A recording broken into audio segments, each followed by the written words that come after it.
Hello guys, in the last lecture we talked about drift velocity. हमने drift velocity का formula भी find out किया था। To be precise, current का formula हमने ड्रिफ्ट वेलोसिटी के फॉर्मेट में हमने किया था। What was that formula? I is equal to N E A V D.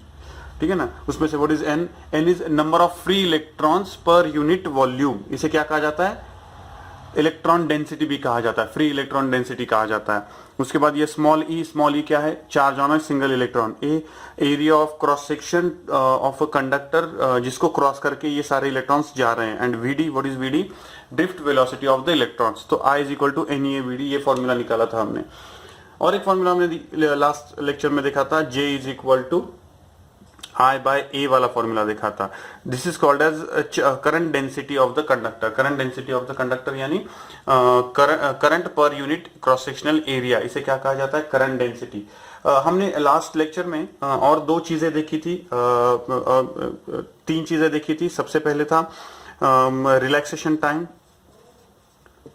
Relaxation time, if you remember relaxation time, मैं बताऊंगा नहीं क्या होता है, लेकिन लास्ट वीडियो देख के आप बताओ मुझे कि रिलैक्सेशन टाइम क्या होता है। ठीक है। उसके बाद मीन फ्री पाथ देखा था, मीन फ्री पाथ देखा था, सॉरी मीन फ्री पाथ देखा था। और चौथा हमने देखा था ड्रिफ्ट वेलोसिटी। ठीक है ना। चौथा हमने देखा था, सॉरी तीसरा हमने देखा था ड्रिफ्ट वेलोसिटी, ये वाले ड्रिफ्ट वेलोसिटी, ड्रिफ्ट वेलोसिटी। और हमने एक फॉर्मूला भी तैयार किया था ड्रिफ्ट वेलोसिटी का, Vd is equal to small E charge on electron, capital E electric field, relaxation time divided by mass of the charge. ये वाला फॉर्मूला हमने लास्ट टाइम डिराइव भी किया था। ठीक है। सो ये लास्ट लेक्चर का थोड़ा सा समरी है। In this lecture we will solve 1-2 examples on this and will move further into the current electricity. Okay, जब मैं डिक्टेट करूंगा, try to write down that particular example into your notebook. उसके बाद screen pause करो और उसको solve करने की कोशिश करो on your own. An electron beam has an aperture of 0.1 millimeter square, a total of 6 into 10 to the power 16, 6 into 10 to the power 16 electrons go through any perpendicular cross section per second। ठीक है ना, पर second. तो find number 1 total current, number 2 current density in the beam. ठीक है। So write down this question, pause the screen, try to solve. Okay, electron beam. Electron beam यानी क्या होता है? एक इलेक्ट्रॉन गन होती है, उस इलेक्ट्रॉन गन का एक आउटपुट होता है। यहाँ पे इलेक्ट्रॉन्स जो होते हैं वो बहुत हाई स्पीड से एक्सेलरेट किए जाते हैं और बहुत हाई स्पीड से एक्सेलरेट करके उनको छोड़ा जाता है। So they create a electron beam. ठीक है ना। अब ये इलेक्ट्रॉन बीम जो है, basically the charges are flowing in it. So ये जो इलेक्ट्रॉन बीम है, इस इलेक्ट्रॉन बीम का खुद का करंट होता है, बिकॉज चार्जेस फ्लो हो रहे हैं। इलेक्ट्रॉन जो है विदाउट कंडक्टर हवा में से फुल स्पीड में से जा रहा है। ठीक है ना। सो ये होती है इलेक्ट्रॉन बीम। तो ये जो अपर्चर है, ये अपर्चर दिया हुआ है। So what is given? So aperture is aperture area यानी ए, बिकॉज इलेक्ट्रॉन बीम होती है ये। यहां से जितने इलेक्ट्रॉन बीम, आपने लेजर का वो छोटा देखा होगा, आप बचपन में यूज करते होंगे कि ये वाला जो लेजर शॉट होता है, तो यहां का जो भी एरिया होता है उतने ही एरिया का एक बीम तैयार होता है लाइट का और वहां तक जाता है। तो इलेक्ट्रॉन बीम का भी वैसे ही होता है। यहां पे जो भी अपर्चर एरिया है, ये अपर्चर एरिया से जैसे ही बाहर निकलते हैं, वो इतनी स्पीड होती है उनकी कि वो एकदम से उसी एरिया का क्रॉस सेक्शन पकड़ के फ्लो होते हैं। यानी इट्स लाइक कि पाइप में से पानी बाहर आ रहा है, तो पाइप में से जो पानी बाहर आ रहा है, तो वो कैसे आता है? जिस शेप का पाइप है उस शेप से बाहर आता है और वही शेप वो कंटिन्यू करने की कोशिश करता है। जितनी ज्यादा स्पीड होती है उतना ज्यादा दूर तक वो वही शेप कंटिन्यू करता है। तो इलेक्ट्रॉन बीम का भी वैसे ही होता है। सो ये जो इलेक्ट्रॉन बीम है, इसको हम ऐसे कंसीडर कर सकते हैं कि यहाँ पे एक हाइपोथेटिकल या फिर इनविजिबल कंडक्टर है जिसमें से ये सारे इलेक्ट्रॉन फ्लो हो रहे हैं। ऐसे हम कंसीडर करके चल सकते हैं। सो ये जो इलेक्ट्रॉन बीम है, it has its own current. और ये जो इलेक्ट्रॉन बीम बाहर जा रही है, यानी ये वाले जो इलेक्ट्रॉन्स फुल स्पीड में, यानी इलेक्ट्रॉन्स फुल स्पीड में जा रहे हैं, वो कितने एरिया का, इतने एरिया से कवर करके जा रहे हैं। वो एरिया दिया हुआ है 1 mm स्क्वायर।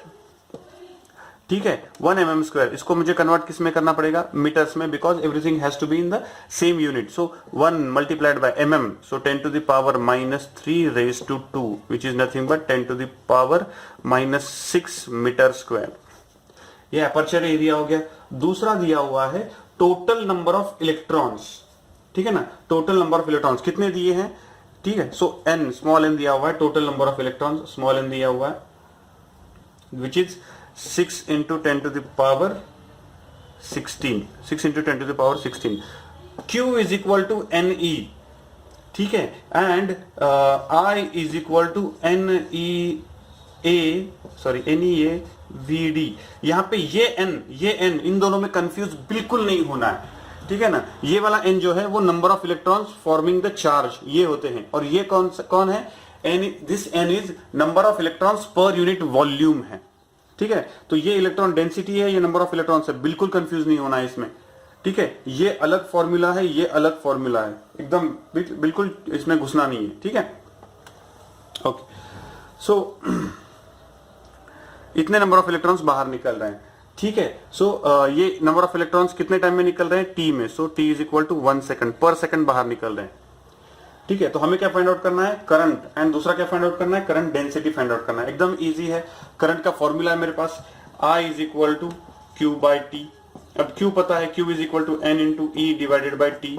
सो कितना आएगा, N दिया हुआ है 6 into 10 to the power 16 multiplied by E 1.6 into 10 to the power -19 divided by small T, small T 1 second. इसको सॉल्व करोगे तो आपको क्या मिलेगा, 9.6 into 10 to the power -3 amperes, या फिर 9.6 मिली एम्पियर. इतना करंट आपको मिलेगा. ठीक है, this is the total current. अब करंट डेंसिटी पूछा है, so again J is equal to, J is current density. Current density means current पर यूनिट एरिया. सो करंट कितना आया हमारा, 9.6 इंटू 10 टू द पावर -3, और एरिया दिया हुआ है, कितना है एरिया, 10 टू द पावर -6. तो करंट डेंसिटी कितनी आएगी, 9.6 into 10 to the power 3 ampere per meter square. ठीक है ना, ये एम्पियर है, ये मीटर स्क्वायर है, इसलिए करंट डेंसिटी का यूनिट क्या बन जाता है, एम्पियर पर मीटर स्क्वायर. ठीक है, चलो और एक एग्जांपल ट्राई करते हैं. एकदम इजी एग्जांपल था ये. क्वेश्चन ठीक से सुनना और write down it into the notebook में आप लिख लो वो question. Calculate the drift speed of electrons when 1 ampere of the current exists in the copper wire of cross section 2 millimeter square. The number of free electrons in 1 centimeter cube of copper is 8.5 into 10 to the power 22. ठीक है, तो free electron density पहले find out करते हैं. So electron density is equal to small n, जो हमने drift velocity का वो वाला जो फॉर्मूला था उस वाले फॉर्मूला में यूज किया है. So electron density small n is equal to कितना दिया हुआ है, 8.5 इंटू 10 टू द पावर 22 पर सेंटीमीटर क्यूब दिया हुआ है. लेकिन मुझे मीटर क्यूब में चाहिए होगा, so I have to convert it. So 8.5 into 10 to the power 22 पर, यानी divided by 10 to the power -6 metre cube. ठीक है ना, सेंटीमीटर क्यूब यानी 10 to the power -6 metre cube. तो ये ऊपर जाएगा तो क्या मिलेगा मुझे, 8.5 इंटू 10 टू द पावर 28 पर मीटर क्यूब, यानी 1 मीटर क्यूब में इतने इलेक्ट्रॉन्स, फ्री इलेक्ट्रॉन्स हैं. ठीक है ना, 1 मीटर क्यूब में इतने फ्री इलेक्ट्रॉन्स हैं उस कॉपर में. क्या पूछा है, हमें क्या फाइंड आउट करना है, ड्रिफ्ट स्पीड फाइंड आउट करनी है. So drift speed find out करने के लिए मेरे पास फॉर्मूला है, I is equal to NEAVD. उसमें से मेरे पास I है क्या, ठीक है ना, तो I है मेरे पास, N है क्या, N है, E है क्या, E है, A है क्या, सो यस A भी है. ठीक है, उसके बाद VD फाइंड आउट करना है, तो इजी पार्ट है. So VD is equal to I divided by NEA. I की वैल्यू दी है, I की वैल्यू कितनी दी हुई है, 1 एम्पियर, डिवाइडेड बाय N की वैल्यू अभी निकाली है हमने, 8.5 into 10 to the power 28 into E की value 1.6 into 10 to the power -19 multiplied by A की वैल्यू 2 mm स्क्वायर दिया हुआ है, तो मैं डायरेक्टली उसको कन्वर्ट कर लेता हूं 2 multiplied by 10 to the power -6 meter square. इसको सॉल्व करो, इसको सॉल्व करने के बाद you will get the final answer 3.6 into 10 to the power -5 meter per second. ये होती है ड्रिफ्ट स्पीड, ठीक है ना। इस एग्जांपल में ये ड्रिफ्ट स्पीड आएगी। फाइन, चलो और एक एग्जांपल ट्राई करते हैं। When a wire carries a current of 1.2 ampere, the drift velocity is 1.2 into 10 to the power -4 meter per second. What is the drift velocity when the current is 6 amperes? ठीक है, हमारे पास formula है I is equal to NEAVD। तो उन्होंने I की एक condition दी है और वहां की VD की कंडीशन दी है। उसी कंडक्टर में I की दूसरी कंडीशन दी है और VD की दूसरी कंडीशन पूछी है। यानी इस केस में दो जो केसेस हैं उन दोनों केसेस में n कांस्टेंट है हमेशा रहेगा, E कांस्टेंट है हमेशा रहेगा, I कांस्टेंट है हमेशा रहेगा। तो यहां पे ऐसे लिख सकता हूं मैं I is directly proportional to VD, अगर ये तीनों कांस्टेंट है तो। अगर ऐसे है तो I1 upon I2 is equal to VD1 upon VD2। बस put data get answer. I1 की वैल्यू दी हुई है, I1 की वैल्यू कितनी है 1.2 एम्पियर्स डिवाइडेड बाय I2 की वैल्यू दी हुई है 6 amperes is equal to VD1 की value 1.2 into 10 to the power -4 दिया हुआ है और VD2 की वैल्यू फाइंड आउट करनी है। सो VD2 की वैल्यू फाइंड आउट करनी है, ठीक है। तो ये कैलकुलेशन मैं आप पे छोड़ देता हूं, ट्राई देम। फाइन, इजी है। और एक इंटरेस्टिंग पार्ट आ जाता है यहां पे कि ये सब कुछ जो हम कर रहे हैं, तो कल मैंने जो आपको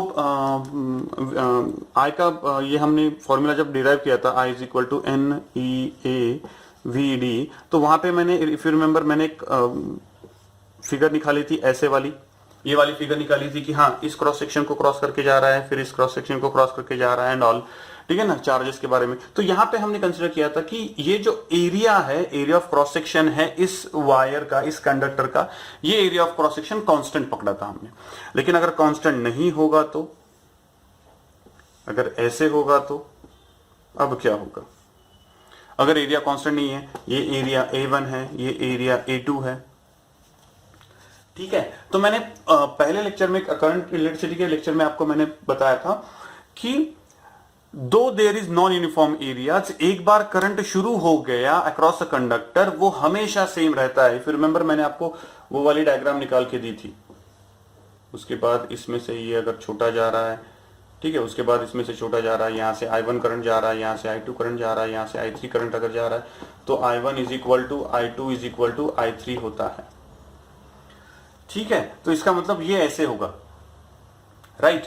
तो अब अगर ये वाला फॉर्मूला अगर मैं यूज करना शुरू करूं, तो यहां से जो करंट जा रहा है I1, वही करंट यहां से जा रहा है I2, यानी ये कांस्टेंट हो गया, सही है। उसके बाद n तो कांस्टेंट ही रहेगा क्योंकि ये पर यूनिट वॉल्यूम है सेम कंडक्टर के लिए, E तो कांस्टेंट ही रहेगा। एरिया चेंज हो रहा है और VD चेंज हो रहा है, ठीक है ना, ये दोनों चेंज हो रहे हैं, तो इन दोनों का चेंज करना है। तो यानी अब देखो यहां पे क्या होगा, आपने बर्नौलीज प्रिंसिपल रिमेंबर, आपने बर्नौलीज प्रिंसिपल किया था, फ्लूइड्स में किया था कि अगर एरिया कम हो जाता है तो वेलोसिटी बढ़ जाती है, वेलोसिटी कम हो जाती है तो एरिया बढ़ जाता है।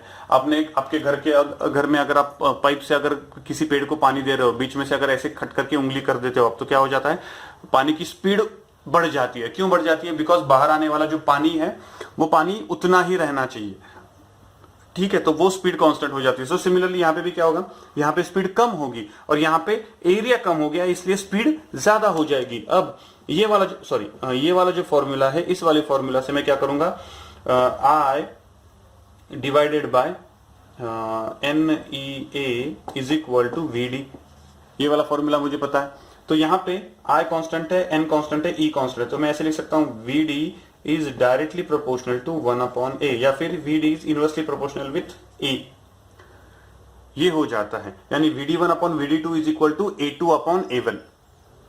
ये फॉर्मूला आप ठीक से याद रखना, ठीक है। So that's it. ये कुछ छोटे छोटे एग्जांपल्स है, और कुछ एग्जांपल्स आते हैं तो ट्राई देम आउट। अगर कुछ डाउट है तो just ask me. Fine, okay.